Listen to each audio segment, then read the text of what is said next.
അപ്പോസ്തലപ്രവൃത്തി 10:44 പറയും, പത്രോസ് വചനം പ്രസംഗിച്ചു കൊണ്ടിരിക്കുമ്പോൾ കേട്ടുകൊണ്ടിരുന്ന എല്ലാവരുടെ മേലും പരിശുദ്ധാത്മാവ് വന്നു. ഉറക്കെ പറഞ്ഞേ, പത്രോസ് വചനം പ്രസംഗിച്ചു കൊണ്ടിരുന്നപ്പോൾ കേട്ടുകൊണ്ടിരുന്ന എല്ലാവരുടെ മേലും പരിശുദ്ധാത്മാവ് വന്നു. ഹല്ലേലൂയ. അപ്പം പരിശുദ്ധാത്മാവ് നിറയാൻ വേണ്ടി നമ്മൾ എന്ത് ചെയ്താൽ മതി?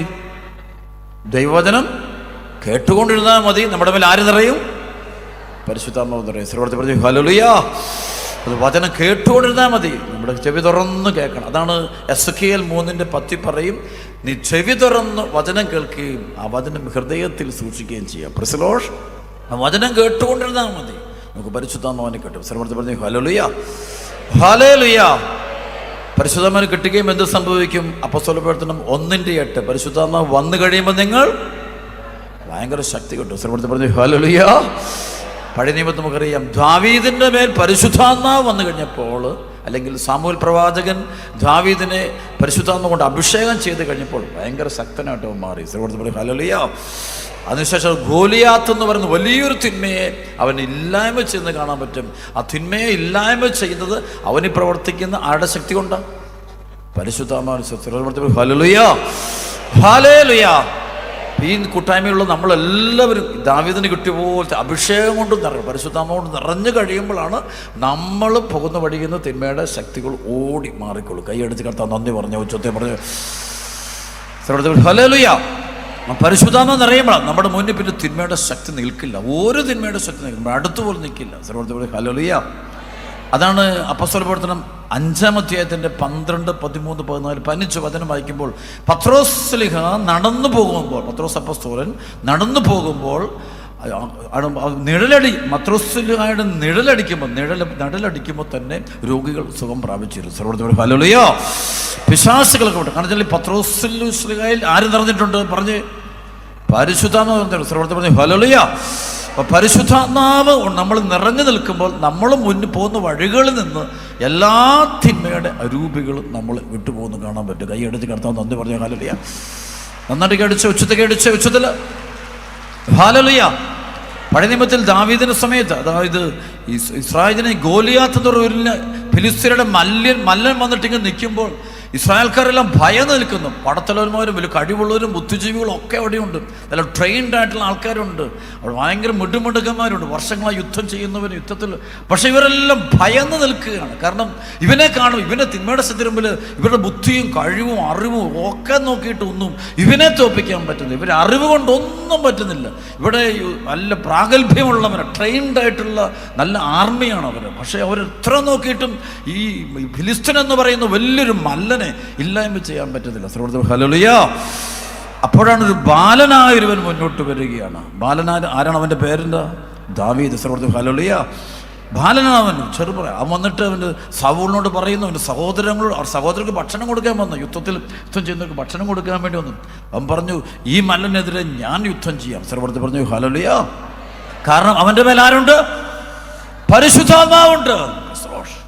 സർവ്വത്തിൽ ഹല്ലേലൂയ. അവൻ അഭിഷേകം ഇങ്ങനെ തിളച്ചു നിൽക്കുകയാണ്. അവൻ്റെ അനോയിന്റിങ്. അപ്പം അവന് അറിവുണ്ട്. പരിശുദ്ധാത്മാവുള്ളവന് ജ്ഞാനമുണ്ട്. യുദ്ധത്തിൽ അവനെടുക്കുന്ന മെത്തഡോളജി, അവനെടുക്കുന്ന ആയുധങ്ങൾ ബുദ്ധിജീവികൾ എടുക്കുന്ന ആയുധമല്ല. അവൻ ചെറിയ ആയുധമുള്ളൂ. ആ ആയുധം മതി. ആ തിന്മയുടെ ശക്തിക്ക് വലിയ ആയുധത്തിൻ്റെ ആവശ്യമില്ല, ചെറിയൊരു ആയുധത്തിൻ്റെ ആവശ്യമുള്ളൂ. ആയുധം കണ്ടുപിടിക്കുന്നവനാണ് ഈ പരിശുദ്ധാത്മാവ്. Hallelujah, hallelujah. അപ്പോൾ ഈ ദാവീദിൻ്റെ മേൽ അഭിഷേകം നിൽക്കുകയാണ്. അവൻ പറഞ്ഞു, അവൻ യുദ്ധത്തിൽ ആദ്യം സമ്മതിക്കുന്നില്ല. അവൻ പറഞ്ഞല്ല, ഞാൻ തന്നെ ചെയ്യാം. അപ്പോൾ അവന് പടച്ചട്ടയൊക്കെ കൊടുത്തു ഇവനെ സഹായിക്കാം. ചെല്ലാൻ പറയും. പടച്ചിട്ട് ഇവൻ നടക്കാൻ പോലും അവൻ പറഞ്ഞു, ഇതൊന്നും എനിക്ക് പറ്റത്തില്ല. അവനതെല്ലാം മാറ്റിവിട്ടിട്ട് ദൈവത്തിൻ്റെ ആത്മാവ് കൊടുക്കുന്ന ചില ചെറിയ മെത്തഡോളജി പറഞ്ഞു കൊടുക്കുക, ചില ആയുധം പറഞ്ഞു, ഇതങ്ങ് ചെയ്താൽ മതി. സർവ്വത്തിൽ പറഞ്ഞു ഹല്ലേലൂയ. ശബ്ദപ്പെടുത്തി പറഞ്ഞു ഹല്ലേലൂയ, ഹല്ലേലൂയ. കുറേ നാൾ നിൽക്കുമ്പോൾ അണക്കര ഞാൻ വിദേശത്ത് ശുശ്രൂഷിച്ചപ്പോൾ ഒരു ഫാമിലി എൻ്റെ അടുത്ത് നന്ദി പറയാൻ വേണ്ടി വന്നത് അതായത് വലിയൊരു പൈശാചിക ബന്ധത്തിൽ ആ കുടുംബം കഴിയുകയാണ്. കടബാധ്യത, കുടുംബത്തിൽ മദ്യപാനം, രോഗങ്ങൾ, ഭയങ്കര പ്രശ്നമാണ്. ഒരു സ്ഥലം വിൽക്കാനും നടക്കുന്നില്ല, അങ്ങനെ ബ്ലോക്കായിട്ട് കിടക്കുക. അപ്പോൾ ഞങ്ങളുടെ അവിടെ നിന്ന് ഒരു കൗൺസിലിംഗ് നടത്തുന്ന ഒരാളുടെ അടുത്ത് ഒന്ന് പ്രാർത്ഥന ചോദിച്ചു. അപ്പോൾ അവരോട് എന്ത് ചെയ്യണം? അപ്പോൾ പ്രാർത്ഥിച്ചിട്ട് പരിശുദ്ധാത്മാവുള്ള ആ കൗൺസിലർ പറഞ്ഞു, ഒരു 9 ദിവസത്തേക്ക് വിശുദ്ധ മിഖായേൽ മാലാഖയുടെ നൊവേന ചൊല്ലിക്കോളാൻ പറഞ്ഞു. 9 ദിവസത്തിലേക്ക് കർത്താവ് ഇടപെട്ടു. അവർ പറയുന്നു, അച്ചച്ച 9ാമത്തെ ദിവസം ഞങ്ങളുടെ ആ കടബാധ്യതയിൽ ദൈവം അത്ഭുതമായിട്ട് ഇടപെട്ടു. ഞങ്ങളുടെ വസ്തു വിൽക്കാൻ ഞങ്ങൾക്ക് സാധിച്ചു, ജോലിയുടെ കെട്ടഴിഞ്ഞു. അപ്പോൾ ഇവർ പറഞ്ഞു അതിനുശേഷം ഞങ്ങൾ വിസ തുറക്കപ്പെട്ടു.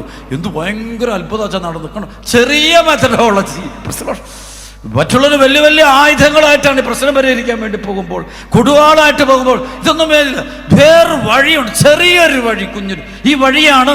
അതാണ് ദാവീദിനോട് പറഞ്ഞു, അവന് തോട്ടിൽ നിന്നൊരു 6-7 കല്ലെടുത്തുകൊണ്ട് 5-6 കല്ലെടുത്ത് പിടിച്ചോണ്ട് അതുകൊണ്ടൊരു പോയിട്ട് അവൻ കൊണ്ട് വലിയൊരു മല്ലനെ അവൻ ഇല്ലായ്മ ചെയ്യുന്നതിൻ്റെ കാരണം അവനിൽ പ്രവർത്തിക്കുന്ന പരിശുദ്ധാത്മാവിൻ്റെ ശക്തിയാണ് ആ തിന്മയെ മുന്നിൽ നിന്ന് മാറ്റാനുള്ളൊരു അവന് ജ്ഞാനവും അറിവും കൃപയും പകർന്നു കൊടുത്തു. ഹല്ലേലൂയ.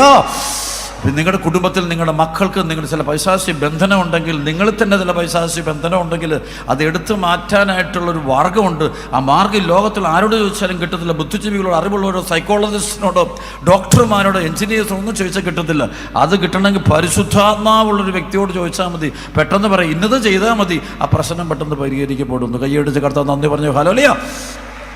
ഒറ്റവിളി ഹല്ലേലൂയ. നമുക്ക് ബൈബിൾ കണ്ടുമുട്ടുന്ന ജോയൽ പ്രവാചകന്റെ പുസ്തകത്തിൽ, ജോയൽ പ്രവാചകന്റെ പുസ്തകം 2-ാം അധ്യായത്തിൻ്റെ 28 മുതൽ വചനം നമുക്കറിയാവുന്ന അവസാന നാളുകളിൽ അന്ന് ഇങ്ങനെ സംഭവിക്കും. എല്ലാവരുടെയും മേൽ എൻ്റെ ആത്മാവിനെ ഞാൻ വർഷിക്കും. നിങ്ങൾ പുത്രന്മാരും പുത്രിമാരും പ്രവചിക്കും. നിങ്ങൾ വൃദ്ധന്മാർ സ്വപ്നങ്ങൾ കാണും. യുവാക്കൾക്ക് ദർശനമുണ്ടാകും. അവസാന നാളുകളിൽ ഇങ്ങനെ സംഭവിക്കും. ശ്രവണത്തിൽ പറഞ്ഞു ഹല്ലേലൂയ. ശ്രദ്ധിച്ച് ഒന്നേറ്റ് പറഞ്ഞ് അന്നിങ്ങനെ സംഭവിക്കും. എല്ലാവരുടെയും മേൽ എൻ്റെ ആത്മാവിനെ ഞാൻ വർഷിക്കും. നിങ്ങളുടെ പുത്രന്മാരും പുത്രിമാരും പ്രവചിക്കും. നിങ്ങൾ വൃദ്ധന്മാർ സ്വപ്നങ്ങൾ കാണും. യുവാക്കൾക്ക് ദർശനങ്ങളുണ്ടാകും. ആ നാളുകളിൽ എൻ്റെ ദാസന്മാരുടെയും ദാസിമാരുടെയും മേൽ എൻ്റെ ആത്മാവിനെ ഞാൻ വർഷിക്കും. പറഞ്ഞു ഹല്ലേലൂയ. ഇതെന്താ എല്ലാവരുടെയും മേലും വർഷിക്കും എന്ന് പറയും. കാരണം വെച്ചാൽ ഇസ്രായേലിനത്തിൻ്റെ ഒരു വിഷമം ഉണ്ടായിരുന്നു. കാരണം ഇത് അതിനു മുമ്പ് ഈ ജോയൽ പഴയ നിയമത്തിൽ ധ്യാനിക്കുമ്പോൾ ചില ആളുകൾക്ക് മാത്രമേ ഈ അഭിഷേകം കിട്ടുന്നുള്ളൂ. മോശയ്ക്ക് കിട്ടുന്നുണ്ട്, ഞാനും കിട്ടും. പക്ഷേ ബാക്കിയുള്ളവരിങ്ങനെ പൊട്ടക്കണ്ണെ പോലെ ഇങ്ങനെ നടക്കുകയാണ്, ഒന്നും കിട്ടുന്നില്ല, അവർക്കൊന്നും അറിയത്തില്ല. സാമുവേൽ പ്രവാചകന് മാത്രം കിട്ടുന്നു. അവൻ അഭിഷേകം കൊടുക്കുന്നു. പക്ഷേ കൂടെ നിൽക്കുന്നവരെല്ലാം ഇങ്ങനെ ഒന്നും ചെയ്യാൻ പറ്റുന്നില്ല.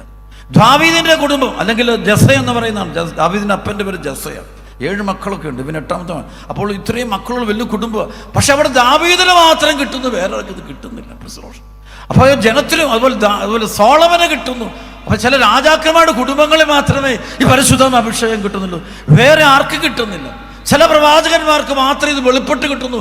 അവർ പറയുന്നതെല്ലാം കറക്റ്റായിട്ട് എടുക്കുന്നു, അവർ അത്ഭുതങ്ങൾ പ്രവർത്തിക്കുന്നു. എലീഷ വലിയ അത്ഭുതങ്ങൾ. പക്ഷേ ബാക്കിയുള്ളവരെല്ലാം ഇങ്ങനെ വിഷമിച്ചിരിക്കും, ഒരു വഴി കാണാതെ ശരിക്കും വിഷമിച്ച് കഴിയും. അപ്പൊ ജനത്തിന്റെ വലിയൊരു വേദനയാണ്, ഞങ്ങൾക്ക് ആത്മാവിനെ കിട്ടുന്നില്ല. കാരണം പറയുന്നത് നിങ്ങളുടെ പാപങ്ങൾ, അല്ലെങ്കിൽ ആദ്യ മനുഷ്യന്റെ പാപത്തിന്റെ പരിണിത ഫലമാണ് ആ ദൈവിക ജീവൻ നഷ്ടപ്പെട്ടു പോയത്, ആ പരിശുദ്ധാത്മാവിന്റെ ചൈതന്യം നഷ്ടപ്പെട്ടു പോയത്. പാപം ചെയ്തു വഴി ആദം ഹവ്വ പാപം ചെയ്ത് കഴിഞ്ഞപ്പോൾ അതിന്റെ പരിണിത ഫലമായിട്ട് ആത്മായ ചൈതന്യം ജനത്തിന് നഷ്ടപ്പെട്ടു പോയി.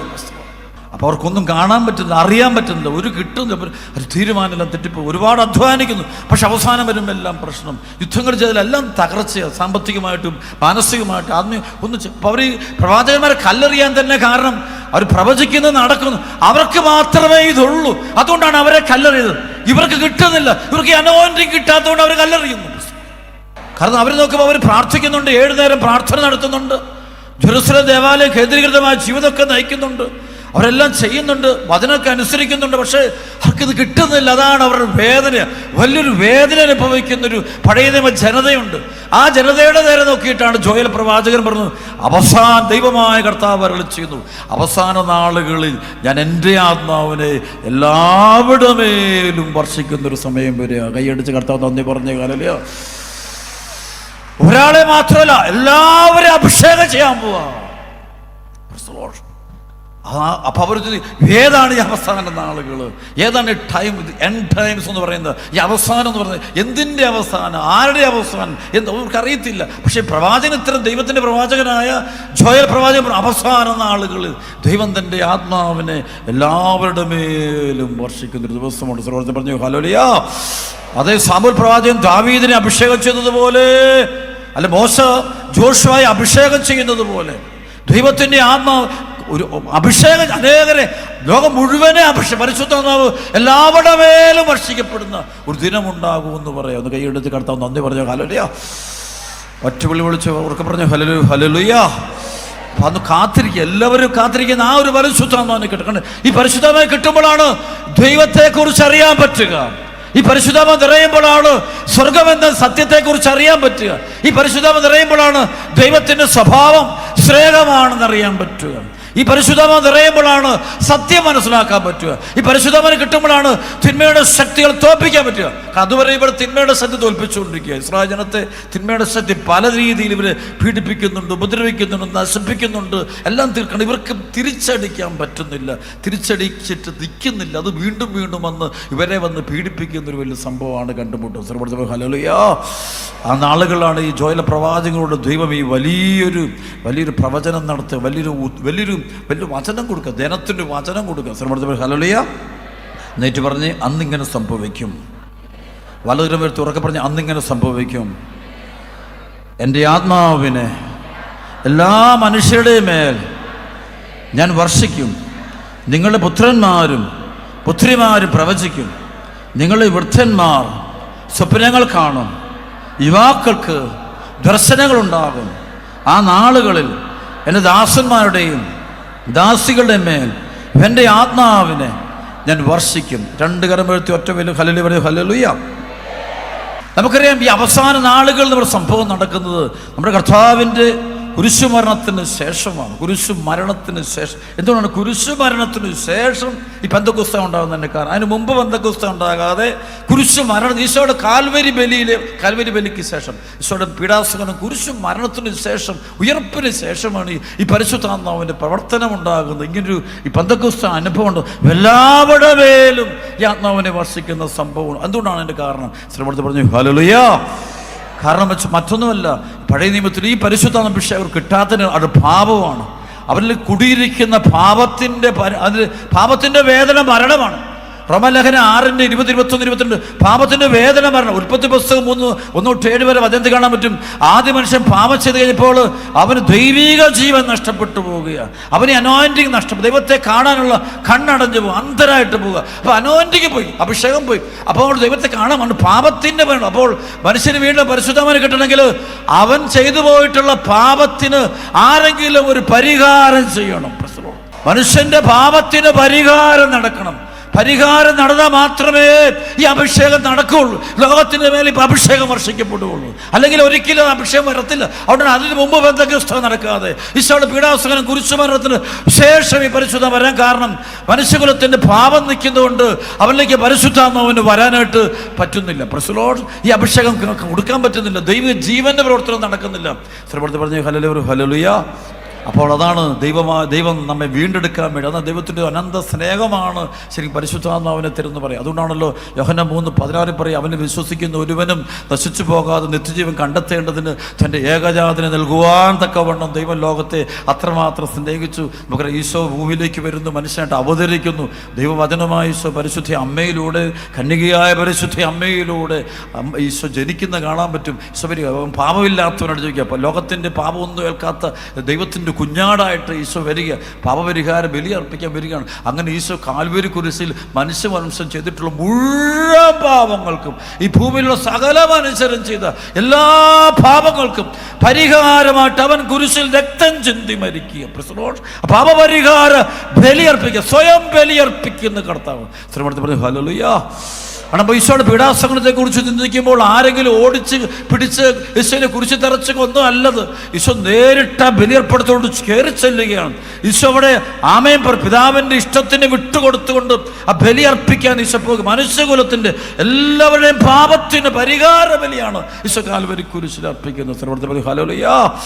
അങ്ങനെയാണ് ഈശോ നമുക്ക് ഗെത്സമൻ തോട്ടം മുതൽ ഗാഗുൽത്ത വരെ ആ പീഡാസകനം മനുഷ്യകുലം ചെയ്തിട്ടുള്ള മുഴുവൻ പാപങ്ങളും തൻ്റെ ശരീരത്തിൽ അവൻ ഏറ്റെടുക്കുകയാണ്. ഓരോ സഹനം വരുമ്പോൾ, ഓരോ അടികൾ വരുമ്പോഴും, ഓരോ പീഡനങ്ങൾ അവനെ കൽത്തൂണ്ടി കെട്ടിയിട്ട് ചെമ്മട്ടി കൊണ്ടടിക്കുമ്പോഴും, അവൻ മുഖത്തടിക്കുമ്പോഴും, അവൻ്റെ മുഖത്ത് തുപ്പുമ്പോഴും, അവൻ്റെ ശിരസിൽ മുൾക്കിരീടം വെക്കുമ്പോഴും, അവൻ്റെ കയ്യിൽ ഞാങ്ങട് കൊടുത്തുകൊണ്ട് പരിഹസിക്കുമ്പോഴും, അവൻ്റെ കണ്ണ് മൂടിക്കെട്ടിയിട്ട് അവൻ അടിക്കുമ്പോഴും, ഭാരമുള്ള കുരിശുമരം മനുഷ്യകുലത്തിൻ്റെ പാപത്തിൻ്റെ പ്രതീകമായ കുരിശെടുത്തുകൊണ്ട്, പാപത്തിൻ്റെ വേദനമായ ആ തിന്മ മരണം കൊണ്ട് ഈശോ ഏറ്റെടുക്കണം. ഈശോ ഏറ്റെടുക്കുക. കുരിശെടുത്തുകൊണ്ട് ഈശോ കാൽവരി മല കയറുകയാണ്. മനുഷ്യകുലത്തിൻ്റെ എൻ്റെ നിൻ്റെ പാപത്തിന് പരിഹാരം ചെയ്യണം. അങ്ങനെ ഈശോ കാൽവരി കുരിശിൽ അവസാനം നമുക്കറിയാം, അവർ പടയാളികൾ യേശുവിനെ കുരിശിൽ തറയ്ക്കുക, 3 നാളുകൾ തറച്ച് അവനെ ഉയർത്തി നിർത്തുകയാണ്. ആ കുരിശിൽ കിടന്നുകൂടെ നമുക്ക് വേണ്ടി പ്രാർത്ഥിക്കുകയാണ്, ആ ബലി അർപ്പിക്കുകയാണ്.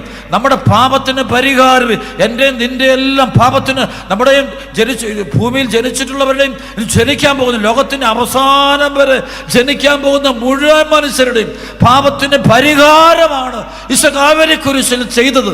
അങ്ങനെ പാപപരിഹാര ബലി അർപ്പിച്ചു കഴിഞ്ഞപ്പോൾ അവസാനം നമ്മൾ കണ്ടുമുട്ടുന്നുണ്ട്, ഒരു പടയാളി വന്നിട്ട് അവൻ കർത്താവിന് ചങ്ങിലേക്ക് കുന്തം കൊണ്ട് കുത്തുന്നുണ്ട്. അതാണ് യോഹന്നാൻ 19:34 പടയാളികൾ അവർ തിരുവിലാവിൽ കുന്തം കൊണ്ട് കുത്തി. ഇവിടെ ചോരയും വെള്ളം ഒഴുകപ്പെട്ടു, ജലം ഒഴുകുന്നു, രക്തം ഒഴുകുക. അത് പറയുന്നത് ആ കുന്തം കൊണ്ട് കുത്തുന്ന ആ പടയാളി ഒറ്റ കണ്ണിന്, ഒരു കണ്ണ് അന്ധമാണ് അവന്. ആ അന്ധമായ കണ്ണിലേക്കാണ് ഈ ചോരത്തുള്ളി തെറിച്ചു വീഴുകയും അവൻ്റെ കണ്ണ് തുറക്കപ്പെടുകയും ചെയ്യുമ്പോൾ ശരിക്കും ഈശോയുടെ ചങ്കിൽ നിന്നാണ് ഈ പരിശുദ്ധാത്മാവ് ലോകത്തിലേക്ക് ഒഴുകപ്പെട്ടത്. കൈയടിച്ച് കർത്താവ് നന്ദി പറഞ്ഞു. Hallelujah, hallelujah. ശരിക്കും പരിശുദ്ധാത്മാവ് ഒഴുകി ഇറങ്ങി വരുന്നത് എവിടെ നിന്നാണ് ചോദിച്ചാൽ ഈശോയുടെ തിരുഹൃദയം പിളർന്നാണ് അത് ഒഴുകുന്നത്. അങ്ങനെ ആ അവിടെ പരിശുദ്ധാത്മാവ് ഒഴുകപ്പെടുക. ആ സമയത്ത് ഈശോ മരിച്ചു കഴിഞ്ഞ ഉടനെ അവരുടെ ചങ്കിലേക്ക് കുന്തം കൊണ്ട് കുത്തോടെ ചോരയും വെള്ളവും. ചോര ജീവന്റെ അടയാളമാണ്, ജലം പരിശുദ്ധാത്മാവിന്റെ അടയാളം. അതാണ് ഒറ്റക്കണ്ണനായ അവന്റെ കണ്ണിലോട്ട് വിട്ട് അവൻ കണ്ണു തുറക്കപ്പെട്ടിട്ട് ഇവർ സത്യമായും ദൈവമാണെന്ന് ഏറ്റുപറയാം. കാരണം പരിശുദ്ധാത്മാവ് നിറയുമ്പോഴാണ് ഒരുവന് ദൈവത്തെ തിരിച്ചറിയാൻ പറ്റുള്ളൂ. അവന്റെ മുമ്പിൽ നിന്നത് അവൻ ആ പീഡാസകൻ ഈ ദൈവം തന്നെയാണെന്ന്, വെറും മനുഷ്യനല്ല ദൈവമാണെന്ന് ഏറ്റുപറയുകയാണ്. ആ പരിശുദ്ധാത്മാവിന്റെ പ്രവർത്തനത്തിന്റെ ഫലം അവരിലേക്ക് പരിശുദ്ധം ഒഴുകപ്പെട്ടു.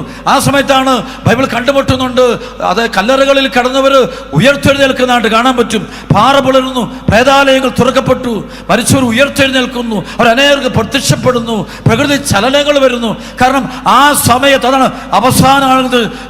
അതായത് മനുഷ്യകുലത്തിന്റെ പാപത്തിന് പരിഹാര ബലി കാൽവരി കുരിശിൽ ഈശോ ദൈവം തന്നെയായവൻ, പുത്രൻ തമ്പുരാനായവൻ, ദൈവപുത്രനായ ഈശോ പാപപരിഹാര ബലി അർപ്പിച്ച് കഴിഞ്ഞപ്പോഴാണ് ഈ പരിശുദ്ധാത്മാവിനെ ലോകത്തിൻ്റെ മേൽ പിതാവായ ദൈവം വർഷിക്കുന്നത്. കൈയടിച്ച് കർത്താവ് നന്ദി പറഞ്ഞു. Hallelujah, hallelujah. ഉച്ചത്തിൽ ലൂക്കാ സുവിശേഷകനും മത്തായി സുവിശേഷകനും പറഞ്ഞു അവൻ ഉച്ചത്തിൽ നിലവിളിച്ചുകൊണ്ട് ജീവൻ പിടിച്ച് ജീവൻ കൊടുക്കുകയാണ്. അവൻ മരിക്കുമ്പോൾ ആ സമയത്ത് പരിശുദ്ധാത്മാവിനെ വർഷിക്കുക. അങ്ങനെയാണ് മനുഷ്യകുലത്തിൻ്റെ പാപത്തിൻ്റെ പരിഹാര ബലി അർപ്പിച്ചു കഴിഞ്ഞപ്പോൾ പരിശുദ്ധാത്മ അഭിഷേകം, ആദ്യ അഭിഷേകം വീഴുന്നത് ശരിക്കും പടയാളിയുടെ മേലാണ്. അഭിഷേകം കിട്ടും. അവൻ അവിടെ സുവിശേഷ പ്രഘോഷകനായി അവരെല്ലാം അഭിഷേകം കൊണ്ട് നിറഞ്ഞ് കാരണം പരിശുദ്ധാത്മാവിനെ കിട്ടുമ്പോൾ അവരിലേക്ക് കൃപയിറങ്ങുക, ദൈവത്തെ അറിയാൻ പറ്റുക, ഈശോയാണ് ദൈവം ഏറ്റു പറയുക, ഈശോ മാത്രമാണ് ദൈവപുത്രൻ എന്ന് പറയുക, ഈശോ ദൈവപുത്രനാണെന്ന് ഏറ്റു പറയുക.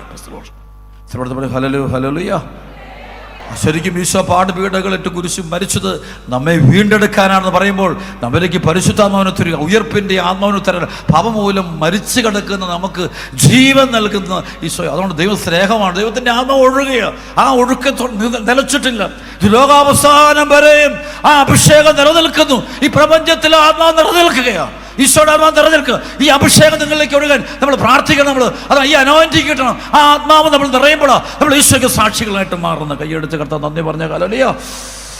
ആ അനോയിന്റിങ് കിട്ടുന്നവരെല്ലാം ഏറ്റുപറയുന്നവർ ആ അഭിഷേകം കിട്ടി പറയും അവൻ സത്യമായും അവൻ ദൈവമാണ്, ദൈവപുത്രനാണ്, അവൻ നമ്മുടെ പാപപരിഹാര ബലിയാണ്, അവൻ നമ്മുടെ കുരിശിൽ നമുക്ക് വേണ്ടി കുരിശിൽ രക്തം ചിന്തി മരിച്ചു നമ്മൾ പറയും. കാരണം അത് അനുഭവിക്കുമ്പോഴാണ് ഉണ്ടാകുന്നത്. അതാണ് വചനം പറയുന്നുണ്ട്. മത്തായിയുടെ സുവിശേഷത്തിൻ്റെ 28-ാം അധ്യായം, മത്തായിയുടെ സുവിശേഷം 28-ാം അധ്യായത്തിൽ ഈശോയുടെ ഉത്ഥാനത്തെക്കുറിച്ച് പരിശുദ്ധാത്മാവ് എഴുതി വെച്ചിരിക്കുന്നത് വളരെ അത്ഭുതകരമായ സംഭവമാണ്. വായിക്കാൻ പോവാം. സ്വരപ്പെടുത്തി പറഞ്ഞു ഹല്ലേലൂയ. ശരിക്കും പറഞ്ഞാൽ അത് അന്ത്യത്താഴം മുതൽ ഈശോ കുരിശിൽ മരിച്ചുയർത്തി അത് മുഴുവൻ പാപപരിഹാരത്തിൻ്റെ ബലിയാണ്. നിശബ്ദനായി നിന്ന് സഹിക്കുകയാണ്. അതായത് Isaiah 53:7 പറയുന്ന പോലെ കൊല്ലാൻ കൊണ്ടുപോകുമ്പോഴും രോമം കത്തിരിക്കപ്പെടുമ്പോഴും മൗനം അവലംബിക്കുന്ന കുഞ്ഞാടിനെ പോലെ അവൻ നിന്നു കൊടുത്തുകൊണ്ട് അവൻ പരിഹാര ബലി നടത്തുകയാണ്. അവിടെ Isaiah 53 പറയുന്ന ഈശോ പരിഹാര ബലിയാണ് നടത്തുന്നത്, വേറൊന്നുമല്ല ചെയ്യുന്നത്. ആ പരിഹാര ബലി നടത്തി കഴിഞ്ഞപ്പോഴാണ് ഈ പരിശുദ്ധാത്മാവിനെ ദൈവം ലോകത്തിൻ്റെ മേൽ വർഷിക്കുന്നത്. ഹല്ലേലൂയ. അതുകൊണ്ട് ഈ പരിശുദ്ധാത്മ എവിടുന്നാണ് വരുന്നത് വെച്ചാൽ ഈശോയുടെ ആ പിളർക്കപ്പെട്ട ഹൃദയത്തിലൂടെയാണ്. അതിലൂടെയാണ് ശരി സഭ ജനിച്ച തിരുസഭ ജനിച്ച എവിടെയാണ് സഭാമക്കൾ ഒരുമിച്ച് കൂടെ ആ ഈശോയുടെ തിരുഹൃദയത്തിൽ നിന്നുള്ള ജൈവിക ജീവൻ അത് അനുഭവിച്ചവരാണോ അത് ഒരുമിച്ച് കൂടി സമൂഹമായിട്ട് മാറുക. അതാണ് ആദ്യത്തെ പെന്തക്കോസ്തൊക്കെ നടക്കുന്ന അവിടെയാണ്. ഇതെല്ലാം തുടക്കം ഈശോയുടെ തിരുഹൃദയത്തോട് ചേർന്ന് ആ തിരുഹൃദയം പിളർന്നാണ് ഈ പരിശുദ്ധാത്മാവ് ലോകത്തിൻ്റെ മേൽ വർഷിക്കപ്പെടും. അതുകൊണ്ട് ആ പിളർന്നാൽ മാത്രമേ ആത്മാവിനെ കിട്ടുകയുള്ളൂ. അതുകൊണ്ടാണ് ഈശോ കാൽവരി കുരിശ് മരിക്കും. അതുകൊണ്ട് പ്രിയപ്പെട്ട സഹോദരങ്ങളെ, കർത്താവിൻ്റെ കുരിശ് മരണം എന്നൊക്കെ പറയുന്നത് നമ്മൾ ധ്യാനിക്കും, നന്ദി പറയണം. ശരിക്കും ഈശോയുടെ പീഡാസഹനമൊക്കെ നിങ്ങൾ ധ്യാനിച്ചാൽ മതി, വെറുതെ ധ്യാനിച്ചാൽ മതി. ആ സമയം തന്നെ നിങ്ങൾക്ക് പരിശുദ്ധാത്മാവിൻ്റെ അഭിഷേകം കിട്ടുന്നത് കാണാൻ പറ്റും. Praise the Lord. കർത്താവിൻ്റെ പീഡാസഹനം ധ്യാനിച്ചാൽ തന്നെ നിങ്ങൾക്ക് അഭിഷേകം കിട്ടിക്കൊണ്ട് നിങ്ങളുടെ വീട്ടിൽ അവിടെ കുരിശിന് വേണ്ടി പ്രാർത്ഥനയൊക്കെ ചൊല്ലുമ്പോൾ പരിശുദ്ധ അഭിഷേകം ആണ്. സഭ വിശുദ്ധ കുർബാന അർപ്പിക്കുന്നുണ്ട്. ആ കാൽവരി ബലി അർപ്പിച്ചാൽ മാത്രം മതി. സഭ അനുസ്മരിക്കുമ്പോഴെല്ലാം ഈ അഭിഷേകം വരും. സഭയില് വിശുദ്ധ കുർബാന അർപ്പിക്കപ്പെടുന്ന ദിവ്യബലി അർപ്പിക്കപ്പെടുന്ന ഓരോ സമയത്തും ഈ പരിശുദ്ധാത്മാവിന്റെ പ്രവർത്തനം ഉണ്ടാവും. അത് സഭ വിശ്വസിക്കുന്നു. അനുഭവമാണ്, സഭയുടെ അനുഭവമാണത്. 2 Corinthians ഹല്ലേലൂയ പറഞ്ഞു. ഹല്ലേലൂയ. യോഹന്നാൻ സുവിശേഷത്തിൻ്റെ 19-ാം അധ്യായത്തിൽ പറയുന്ന വചനം വായിക്കുക, വളരെ ശ്രദ്ധാപൂർവ്വം കേൾക്കുക. കർത്താവിൻ്റെ പീഡാസഹനം കുരിശുമരണത്തെക്കുറിച്ചുള്ള വചനമാണ്. നല്ല പാപപരിഹാരം. യോഹന്നാൻ 19:31 മുതൽ വചനം. അത് സാബത്തിനുള്ള ഒരു ഒരുക്കത്തിൻ്റെ ദിവസമായിരുന്നു. ആ സാബത്ത് വലിയൊരു ദിവസമായിരുന്നു. സാബത്തിൽ ശരീരങ്ങൾ കുരിശിൽ കടക്കാതിരിക്കാൻ വേണ്ടി അവരുടെ കാലുകൾ തകർക്കാനും അവരെ നീക്കം ചെയ്യാനും യഹൂദർ പിലാത്തോസിൻ്റെ ആവശ്യപ്പെട്ടു. അതിനാൽ പടയാളികൾ വന്ന് അവനോട് കൂടെ ക്രൂശിക്കപ്പെട്ടിരുന്ന 2 പേരുടെയും കാലുകൾ തകർത്തു. അവർ യേശുവിനെ സമീപിച്ചപ്പോൾ അവൻ മരിച്ചു കഴിഞ്ഞു എന്ന് കാണുകയാൽ അവൻ്റെ കാലുകൾ തകർത്തില്ല. എന്നാൽ പടയാളികൾ ഒരുവൻ അവൻ്റെ പാർശ്വത്തിൽ കുന്തം കൊണ്ട് കുത്തി. ഉടനെ അതിൽ നിന്ന് രക്തവും വെള്ളവും പുറപ്പെട്ടു. അത് കണ്ടയാൾ തന്നെ സാക്ഷ്യപ്പെടുത്തിയിരിക്കുന്നു. അവൻ സാക്ഷി സത്യവുമാണ്. നിങ്ങളും വിശ്വസിക്കേണ്ടത് താൻ സത്യമാണ് പറയുന്നതെന്ന് അവൻ അറിയുകയും ചെയ്യുന്നു. അവൻ്റെ അസ്ഥികളിൽ ഒന്നുപോലും തകർക്കപ്പെടുകയില്ല എന്ന തിരുവെഴുത്ത് പൂർത്തിയാകാൻ വേണ്ടിയാണ് സംഭവിച്ചത്. മറ്റൊരു തിരുവെഴുത്ത് പറയുന്നു, തങ്ങൾ കുത്തി മുറിവേൽപ്പിച്ചവനെ അവർ നോക്കി നിൽക്കും. 2 Corinthians ഹല്ലേലൂയ ഹല്ലേലൂയ. അതാണ് ഈശോ കുരിശിൽ പാപപരിഹാരം. ഈശോയുടെ ബലി എൻ്റെ നിൻ്റെ പാപത്തിന് പരിഹാര ബലി അവൻ അർപ്പിച്ച് കഴിഞ്ഞപ്പോഴാണ് അവിടെ ഈശോയുടെ ചങ്കിൽ നിന്ന് ചോരയും വെള്ളവരും ഈശോ മരിച്ചു കഴിഞ്ഞപ്പോഴാണ്. മരിച്ചു കഴിഞ്ഞ ശേഷമാണ് പടയാള് കുത്തുന്നത്. അവൻ മരിച്ചു കഴിഞ്ഞറിഞ്ഞപ്പോൾ കുത്തു. അപ്പോഴാണ് അതാണ് ഈശോയുടെ കുരിശ് പാപപരിഹാര ബലി. അതെല്ലാം പൂർത്തിയായി. പാപപരിഹാര ബലി അർപ്പിച്ചപ്പോൾ പിന്നെ ഈശോയുടെ ചങ്കിലേക്ക് കുത്തുമ്പോൾ അപ്പോഴാണ് ചോരയും വെള്ളം ഒഴുകുക. അത് പരിശുദ്ധാത്മാവാണ്. അപ്പോഴാണ് അന്ധൻ സുഖം പ്രാപിക്കുന്നു. പിന്നെ കാണുന്നൊരു ആഘോഷമാണ്. കാരണം ഈശോ കുരിശു മരണത്തിന് ശേഷം പോകുന്നത് സഭയുടെ ആ ഉയർത്തെഴുന്നേൽപ്പം മനുഷ്യന് അതുകൊണ്ട് മരിച്ച ഉയർത്തെഴുന്നേൽക്കുന്നു. കല്ലറകളൊക്കെ തുറക്കപ്പെടുന്നു. മരിച്ചവർ ഉയർത്തെഴുന്നേൽക്കുന്നു. ഭയങ്കര അത്ഭുതമാണ്. അതുകൊണ്ടാണ് ഈ അഭിഷേകം അന്നവനെ കിട്ടിയവരാണ് വിശുദ്ധരൊക്കെ. അതിൽ പൂർണ്ണത സ്വന്തമാക്കിക്കൊണ്ടാണ് അവർ പോകുന്നിടത്ത് അത്ഭുതങ്ങൾ അടയാളങ്ങളൊക്കെ സംഭവിക്കുന്നത്. രോഗികൾ സുഖം പ്രാപിക്കും. ആ ഉയർപ്പിന്റെ ആത്മാവ് സഭയിലുണ്ട്, ഇരിക്കുന്ന നിങ്ങളിലുണ്ട്, എന്നിലുണ്ട്, എല്ലാവരിലും ഉണ്ട്. 2 Corinthians ഹല്ലേലൂയ ഹല്ലേലൂയ. മത്തായിയുടെ സുവിശേഷം 27-ാം അധ്യായത്തിൻ്റെ 45 മുതൽ 6-ാം മണിക്കൂർ മുതൽ 9-ാം മണിക്കൂർ വരെ ഭൂമിയിലെങ്കും അന്ധകാരം വ്യാപിച്ചു. ഏകദേശം 9-ാം മണിക്കൂറായപ്പോൾ യേശു ഉച്ചത്തിൽ നിലവിളിച്ചു, ഏലേൽ ലമാ സബക്താനി, എൻ്റെ ദൈവമേ എന്തുകൊണ്ട് നീ എന്നെ ഉപേക്ഷിച്ചു? അടുത്തു നിന്നിരുന്നവർ ചിലർ ഇത് കേട്ട് പറഞ്ഞു, അവൻ ഏലിയായെ വിളിക്കുന്നു. ഉടനെ ഒരാൾ ഓടിച്ചെന്ന് നീർപ്പഞ്ഞി വിനാഗിരിയിൽ മുക്കി ഒരു ഞാങ്ങണകുമേൽ ചുറ്റി അവന് കുടിക്കാൻ കൊടുത്തു. അപ്പോൾ മറ്റുള്ളവർ പറഞ്ഞു, നിൽക്കൂ, ഏലിയാ വന്ന് അവൻ രക്ഷിക്കുമ്പോൾ ഒന്ന് കാണട്ടെ. യേശു ഉച്ചത്തിൽ നിലവിളിച്ചുകൊണ്ട് ജീവൻ വെടിഞ്ഞു. അതാണ് മനുഷ്യകുലത്തിൻ്റെ പാപത്തിൻ്റെ പരിഹാര ബലി നടത്തുക. അത് ഈ കുഞ്ഞാട് കരയുന്നൊരു സംഭവമുണ്ട്. പ്രസലോഷത്ത് അത് കണാതൻ മാക്സിമം സഹനമെടുത്തു. അതിൻ്റെ മാക്സിമം ആദ്യ മനുഷ്യൻ പർദീസായി നിന്ന് പുറത്തിറങ്ങുമ്പോൾ അവൻ കരഞ്ഞൊരു കരച്ചുണ്ട്, ദൈവം എന്തുകൊണ്ട് നിന്നെ ഉപേക്ഷിച്ചു? പാപത്തിൻ്റെ അത് ആദ്യ മനുഷ്യനെടുത്ത് അല്ലെങ്കിൽ മനുഷ്യൻ ചെയ്യുന്ന അതേ ആ പാപത്തിന് മുഴുവൻ പെയിനും ഈശോ എടുക്കുക. Hallelujah hallelujah. ഉടനെ അവരൊരാൾ നിർപ്പഞ്ഞെടുത്ത് വിനാഗിരിയിൽ മുക്കി ഒരു ഞാങ്ങണമേൽ ചുറ്റി അവന് കുടിക്കാൻ കൊടുത്തു. അപ്പോൾ മറ്റുള്ളവർ പറഞ്ഞു, നിൽക്കൂ, ഏലിയ വന്ന് അവൻ രക്ഷിക്കുമെന്ന് കാണട്ടെ. യേശു ഉച്ചത്തിൽ നിലവിളിച്ചുകൊണ്ട് ജീവൻ വിടിഞ്ഞു. അപ്പോൾ ദേവാലയത്തിലെ തിരശ്ശീല മുകൾ മുതൽ താഴെ വരെ രണ്ടായി കീറി. ഹല്ലേലൂയ. വാതിൽ തുറക്കും. ദേവാലയത്തിൻ്റെ സ്വർഗത്തിൻ്റെ വാതിൽ തുറക്കപ്പെട്ടു. സ്വർഗത്തിൻ്റെ വാതിൽ തുറക്കപ്പെടുകയാണ്. കാരണം ഈശോയുടെ പീഡാസനത്തിന് ശേഷം സംഭവിക്കുന്ന ഒന്നാം സംഭവം, ദേവാലയത്തിന് തിരശ്ശീല മുകൾ മുതൽ താഴെ വരെ രണ്ടായി കീറി. ഭൂമി കുലുങ്ങി, പ്രപഞ്ചം കുലുങ്ങി, ചലിച്ചു. കാരണം അഭിഷേകം പരിശുദ്ധാത്മാവ് ശരിക്കും നമ്മൾ നിറങ്ങുമ്പോഴല്ലോ നമ്മളൊരു ചലനമുണ്ടാകും. ഹല്ലേലൂയ. എങ്ങനെയുണ്ട് അഭിഷേകം? ചിലർക്ക് വീഴുമ്പോൾ അവരുടെ ശരീരത്തിലൊരു ചലനമുണ്ടാകും, ഒരു കുടുംബത്തൊരു ചലനമുണ്ടാകും. ആത്മാവിറങ്ങുമ്പോൾ ഒരു വിടുതലോടെ ഉണ്ടാകും, ഒരു അനക്കമുണ്ട്, ഒരു ചലനമുണ്ട്, ഒരു മൂവ്മെന്റ്സ് ഉണ്ട്. അത് മനസ്സിലറിയാതെ അവരുടെ ജീവിതത്തിൽ അന്ന് പോലെ ഒരു മാറ്റം ഉണ്ടാകും. കുലുങ്ങ അവരുടെ ജീവിതത്തിൽ ഒരു അനക്കമുണ്ട്, ഒരു തോന്നലല്ലത് ശരിക്കും പ്രകടമായിട്ട് സംഭവിക്കും. അത് കൈവച്ചൊക്കെ പ്രാർത്ഥിക്കുമ്പോൾ ചില അടയാളങ്ങൾ ഉണ്ടാകും. അഭിഷേകം ഇറങ്ങുമ്പോൾ ഒരു കുലുക്കമുണ്ട്, മനസ്സിലൊരു കുലുക്ക വെക്കും. അത് പരിശുദ്ധാത്മാവിന്റെ ശക്തിയാണ്. പറഞ്ഞു ഹല്ലേലൂയ, ഹല്ലേലൂയ ഒക്കെ പറഞ്ഞു ഹല്ലേലൂയ. ഭൂമി കുലുങ്ങി, പാറകൾ പിളർന്നു. പാറ പിളരുകയാണ്. അത് മനുഷ്യൻ്റെ ഹൃദയം ആണല്ലേ. ദൈവവചനം കേട്ടു പരിശുദ്ധാത്മാവ് തൊട്ടും ഞാൻ കണ്ടിട്ടുണ്ട്. എത്രയോ പാറ പോലിരിക്കുന്ന മനസ്സുകൾ മാനസാന്തരപ്പെടും, ഉരുകി മാറുന്ന ഞാൻ കണ്ടിട്ടുണ്ട്. ഞാൻ വലിയ മാനസാന്തരങ്ങൾ കൊണ്ടിട്ടുണ്ട്. വലിയ കൊലപാതകൾ മാനസാന്തരപ്പെടുന്നുണ്ട്, കഠിന ഹൃദയർ മാനസാന്തരപ്പെടുന്നുണ്ട്, വലിയ ടെററിസ്റ്റുകളൊക്കെ മാനസാന്തരപ്പെട്ടുണ്ട്. കർത്താവിൻ്റെ വചനം വായിച്ച് വലിയ ടെററിസ്റ്റുകൾ, ലോകത്തിലെ വലിയ വലിയ ഭീകരന്മാരായ കൊലപാതകൾ, നിരീശ്വരവാദികൾ, വിശ്വാസമില്ലാത്തവരൊക്കെ മാനസാന്തരപ്പെട്ടു. കാരണം ആ പാറ പിളർത്തുന്നത് ഈ പരിശുദ്ധാത്മാവിന്റെ ശക്തിയാണ്. പരിശുദ്ധാത്മാവ് പറയുമ്പോഴാണ് അവൻ്റെ പാറ പിളരുന്ന അനുഭവം ഉണ്ടാകുന്നത്. രണ്ട് കരമെടുത്ത് ഹല്ലേലൂയ പറഞ്ഞ ഹല്ലേലൂയ. പഴയ നിയമത്തിൽ മോശയോട് ദൈവം പറഞ്ഞു, പാറമേൽ മെരീബായി ചെല്ലുമ്പോൾ പാറമേൽ അടിക്കാൻ പറയുന്നുണ്ട്. ആ പാറമേൽ അടിക്കുമ്പോൾ അവനോട് പറയാ, ഇസ്രായേൽ ജനം ജലം ചോദിക്കുന്നുണ്ട്, ദാഹിച്ചതിൽ. എല്ലാവർക്കും വേണ്ടത് ജലമാണ്. ഈ ജലം എന്താണ്? ഒരു അടയാളമാണ്. പരിശുദ്ധാത്മാവിന് വേണ്ടി നിലവിളിക്കുന്ന ഇസ്രായേൽ ജനം, ശരിക്കും അതാണ് ജലം. അതാണ് വേണ്ടത്. ഒരു ആത്മാവിന് വേണ്ടത് പരിശുദ്ധാത്മാവാണ്. നമ്മുടെ മനസ്സിന് വേണ്ടത് പരിശുദ്ധാത്മാവാണ്. ശരിക്കും പഴയ നിയമത്തിൽ ഇസ്രായേൽ ജനം മരുഭൂമി വെച്ചിട്ട് മോശയോട് കിടന്ന് കയർക്കുന്നുണ്ട്. ജലന്താ, ഞങ്ങൾക്ക് കുടിക്കാൻ വെള്ളമില്ല, ഞങ്ങൾക്ക് ജീവിക്കാൻ പറ്റുന്നില്ല, മുന്നോട്ട് പോകാൻ പറ്റുന്നില്ല, ഈ ജലമില്ലാതെ പറ്റില്ലത്. അത് സത്യമായി പ്രിയപ്പെട്ടവർ, ഈ തലമുറയിൽ ഇപ്പോൾ പ്രശ്നങ്ങൾ കൂടുതലിന് കാരണം ഈ ജലം കിട്ടും. പരിശുദ്ധാത്മാവാകുന്ന ജലം, ദൈവത്തിന്റെ സ്നേഹം അനുഭവിക്കാൻ പറ്റുന്നില്ല. അതുകൊണ്ടാണ് മനുഷ്യ സ്നേഹങ്ങളുടെ പിറകെ പോകുന്നത്. ഏത് തിന്മയ്ക്കും ശരീരം വിട്ടുകൊടുക്കും. അല്പസുഖമല്ല, അല്പസ്നേഹം കിട്ടാൻ വേണ്ടിയാണ് ഓടുന്നത്. ദാഹം കൂടിയിരിക്കുകയാണ്. അതാണ് ഈ സമരക്കാരി, അവൾ നട്ടുച്ച സമയത്ത് വെള്ളം കോരാൻ വരുന്നത്. അവന് വേണ്ടി, അല്ലെങ്കിൽ ഈ സ്നേഹം, അവൾ ആരെയാണ് പ്രേമിക്കുന്നത്, ശരീരം വിറ്റിരിക്കുന്നത്, അവന് വേണ്ടി എന്ത് സഹനം കഴിച്ചാൽ അതുകൊണ്ട് കെഞ്ചി നടക്കുന്ന ഭിക്ഷക്കാരിയായിട്ട് നടക്കുന്നവളാണ്. പക്ഷെ ദൈവ സ്നേഹം നിറഞ്ഞപ്പോൾ പിന്നെ നമുക്ക് അതിൻ്റെ ആവശ്യമില്ല. പരിശുദ്ധാത്മ നിറഞ്ഞു കഴിഞ്ഞാൽ പിന്നെ ആ മനുഷ്യ സ്നേഹത്തിന് പിറകെ പോവുകയല്ല. അവൻ വഞ്ചിക്കുന്നറിയാം, അവൾ ചതിക്കുന്നറിയാം, എന്നിട്ട് അവളുടെ പുറകെ നടക്കുന്നത് എന്തുകൊണ്ട്? ചിലപ്പോൾ തുറന്നല്ലേ അവൻ ചതിക്കുന്ന ഉറപ്പാ. കാരണം ജീവജലം, ഈ പരിശുദ്ധാത്മാവാകുന്ന ജീവജലം, ദൈവത്തിന്റെ സ്നേഹം, ഞാൻ നിന്നെ സ്നേഹിക്കുന്നു എന്നുള്ള ദൈവത്തിന്റെ സ്വരം ഈ കുഞ്ഞിന് കിട്ടുന്നില്ല. ദൈവത്തിന്റെ സ്വരം ഈ മകന് കിട്ടുന്നില്ല.